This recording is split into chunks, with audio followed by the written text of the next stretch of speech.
दोस्तों, आज हम आपके सामने एक ऐसी खबर लेकर आए हैं जो न सिर्फ भारत के लिए बल्कि पूरी दुनिया के लिए गर्व का विषय है। कल्पना कीजिए, एक ऐसा पल जब दुनिया का एक शक्तिशाली और प्रभावशाली व्यक्तित्व, दुबई के शेख, पूरी दुनिया के सामने खड़े होकर भारत के महान सपूत, भारत रत्न डॉक्टर भीमराव आंबेडकर, जिन्हें हम प्यार से बाबा साहेब कहते हैं, उनके सम्मान में एक ऐसा ऐलान करते हैं जिसने पूरी दुनिया में खलबली मचा दी है। जी हां, दुबई के शेख ने ऐलान किया है कि वे बाबा साहेब आंबेडकर के नाम पर दुनिया की सबसे बड़ी लाइब्रेरी बनाएंगे। ये कोई साधारण लाइब्रेरी नहीं होगी, बल्कि यह ज्ञान, समानता और सामाजिक न्याय का एक वैश्विक प्रतीक होगी। तो आइए इस खबर के पीछे की कहानी को विस्तार से जानते हैं और यह भी समझते हैं कि आखिर क्यों बाबा साहेब आज भी करोड़ों दिलों की धड़कन हैं और कैसे उनका योगदान भारत और विश्व को प्रेरित करता है। दोस्तों, जानेंगे क्या है पूरी खबर। अगर आप चैनल पर नए हो तो चैनल को अभी के अभी सब्सक्राइब करो और वीडियो को भी लाइक कर दो और वीडियो अपने दोस्तों के साथ शेयर कर दो।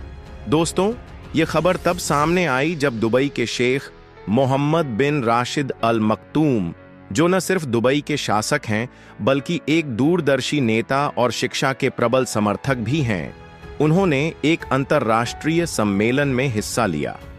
इस सम्मेलन का आयोजन दुबई में वैश्विक समानता और सामाजिक न्याय के विषय पर किया गया था।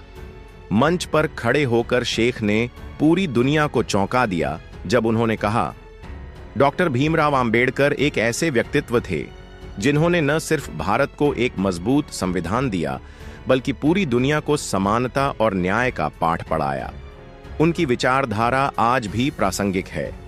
इसलिए हमने फैसला किया है कि दुबई में बाबा साहेब आंबेडकर के नाम पर दुनिया की सबसे बड़ी लाइब्रेरी बनाई जाएगी। यह लाइब्रेरी न सिर्फ ज्ञान का केंद्र होगी बल्कि सामाजिक समानता और मानव अधिकारों के लिए एक वैश्विक मंच भी होगी। यह बयान सुनते ही सभागार में मौजूद हर व्यक्ति स्तब्ध रह गया। तालियों की गड़गड़ाहट से पूरा हॉल गूंज उठा। लेकिन दोस्तों, यह घोषणा सिर्फ एक लाइब्रेरी की स्थापना तक सीमित नहीं है। यह एक ऐसा कदम है जो बाबा साहेब के विचारों को वैश्विक स्तर पर ले जाएगा और दुनिया भर के लोगों को उनके जीवन और संघर्ष से प्रेरणा लेने का मौका देगा। आप सोच रहे होंगे कि यह लाइब्रेरी आखिर होगी कैसी? तो सुनिए, शेख मोहम्मद ने बताया कि यह लाइब्रेरी दुबई के सबसे प्रतिष्ठित इलाके बुर्ज खलीफा के नजदीक बनाई जाएगी। इसका नाम होगा doctor Bhimrao Ambedkar global knowledge centre. यह लाइब्रेरी 10 मिलियन वर्ग फुट के क्षेत्र में फैली होगी और इसमें 50 मिलियन से अधिक किताबें, डिजिटल संसाधन और ऐतिहासिक दस्तावेज होंगे। खास बात यह है कि इस लाइब्रेरी का एक पूरा खंड बाबा साहेब आंबेडकर के जीवन, उनके लेखन और उनके सामाजिक सुधारों को समर्पित होगा। इसके अलावा लाइब्रेरी में एक विशेष सामाजिक न्याय संग्रहालय भी होगा, जहां बाबा साहेब के संघर्ष, उनके द्वारा लिखे गए लेख और भारतीय संविधान की मूल प्रति की डिजिटल कॉपी प्रदर्शित की जाएगी। दोस्तों, अब बात करते हैं उस महान व्यक्तित्व की जिनके सम्मान में यह ऐतिहासिक कदम उठाया जा रहा है। डॉक्टर भीमराव आंबेडकर, जिन्हें बाबा साहेब के नाम से जाना जाता है, वे भारत के उन गिने चुने लोगों में से थे जिन्होंने न सिर्फ अपने समय को बदला बल्कि आने वाली पीढ़ियों के लिए एक ऐसी नींव रखी जो आज भी भारत को मजबूत बनाए हुए है। बाबा साहेब का जन्म 14 अप्रैल 1891 को मध्य प्रदेश के महू में हुआ था। एक दलित परिवार में जन्मे बाबा साहेब को बचपन से ही असमानता और भेदभाव का सामना करना पड़ा, लेकिन उन्होंने इन मुश्किलों को अपनी ताकत बनाया और शिक्षा को अपना हथियार चुना। बाबा साहेब ने कोलंबिया यूनिवर्सिटी और लंदन स्कूल ऑफ इकोनॉमिक्स से उच्च शिक्षा प्राप्त की। वे भारत के पहले दलित थे जिन्होंने इतने बड़े स्तर पर शिक्षा हासिल की, लेकिन उनकी असली लड़ाई तब शुरू हुई जब वे भारत लौटे और उन्होंने देखा कि लाखों लोग जातिगत भेदभाव और सामाजिक अन्याय के शिकार हैं। बाबा साहेब ने तय किया कि वे इस अन्याय के खिलाफ आवाज उठाएंगे और समाज को बदलेंगे। उनका सबसे बड़ा योगदान है भारतीय संविधान। बाबा साहेब संविधान सभा की प्रारूप समिति के अध्यक्ष थे।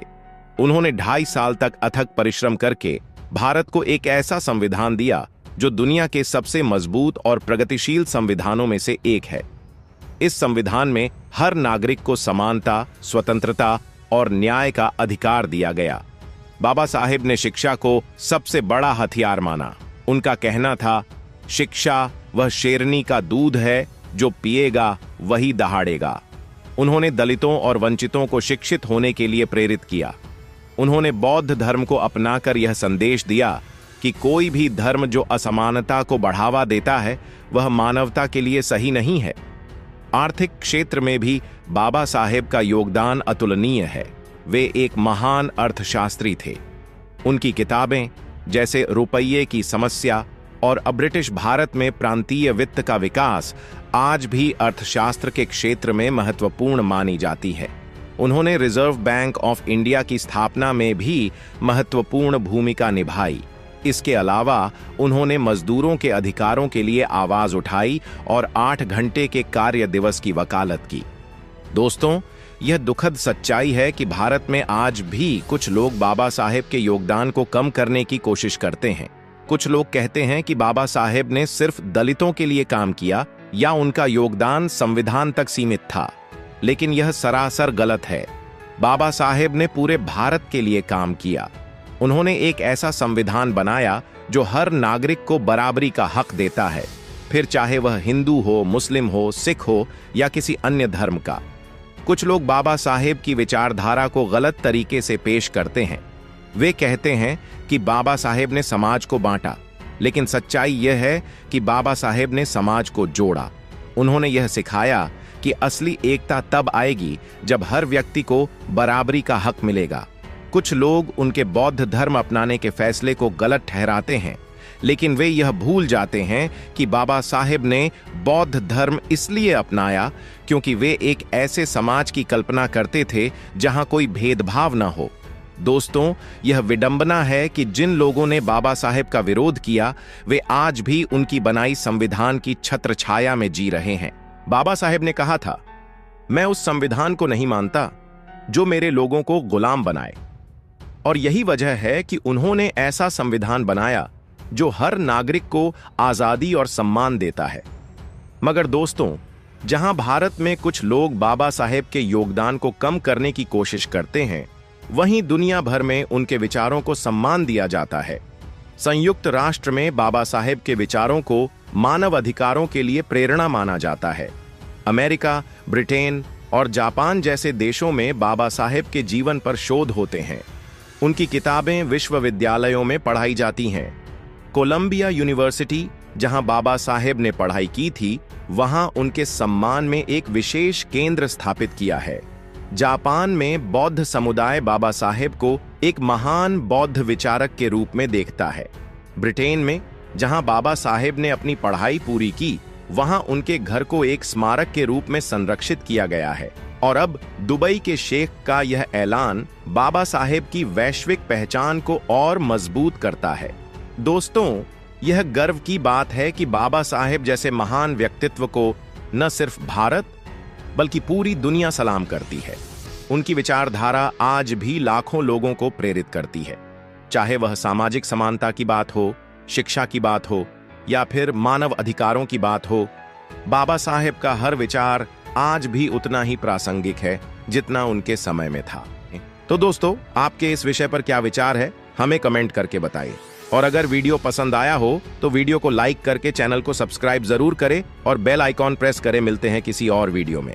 जय भीम, जय भारत, धन्यवाद।